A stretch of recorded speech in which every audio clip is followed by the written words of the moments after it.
जब मकान तामसी हो जाता है, टूट फूट हो जाती है, रहने लायक नहीं रहता है, तब बाप उस पुराने मकान को गिरा के नया मकान बनाते हैं।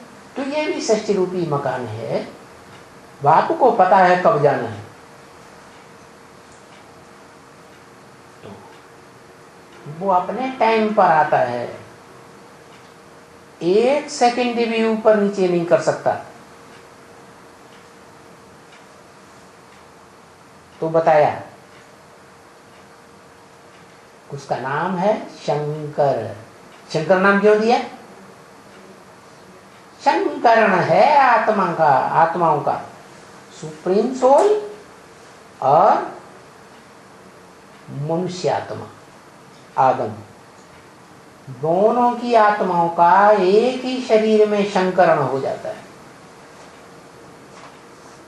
और फिर परिवार रचता है ना, नई सृष्टि सत्य को बनाता है ना।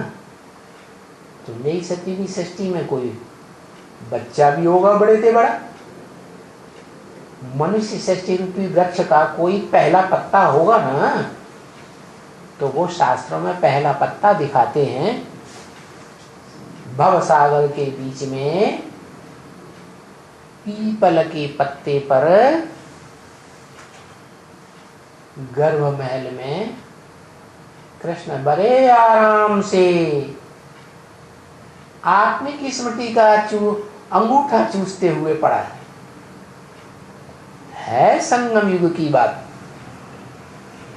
शास्त्रकारों ने समझ लिया कि सत्युग के आदि की कृष्ण की बात है। तो उस कृष्ण बच्चे को भी जन्म देने वाला कोई बाप तो होगा ना प्रैक्टिकल में। तो आजकल ये चित्र बने हैं,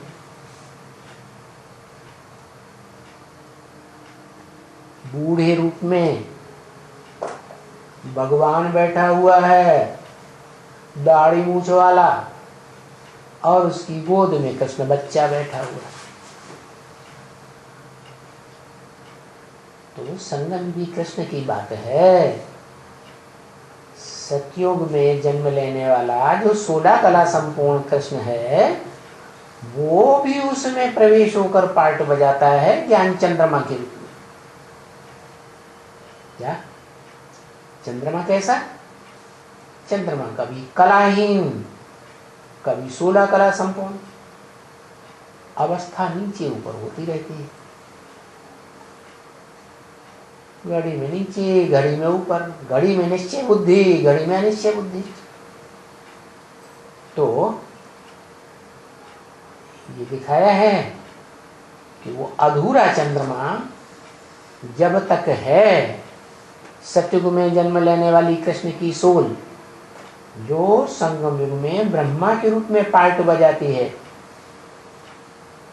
वो आत्मा शंकर में प्रवेश करती है ज्ञान चंद्रमा अधूरे के रूप में। जिस अधूरे चंद्रमा की पूजा मान्यता आज भी मुसलमानों में चलती है। क्या वो अधूरे चंद्रमा को ही सबसे बड़ा मानते हैं, ऊंचे से ऊंचा मान लेते हैं। तो वो सतयुग में जन्म लेने वाला कृष्ण 16 कला संपूर्ण, वो तो रचना है भगवान की। भगवान तो मनुष्य को 16 कला संपूर्ण देवता बनाता है, नर से नारायण जैसा 16 कला संपूर्ण बनाता है। वो भगवान कैसे हो सकता है 16 कला संपूर्ण बनने वाला?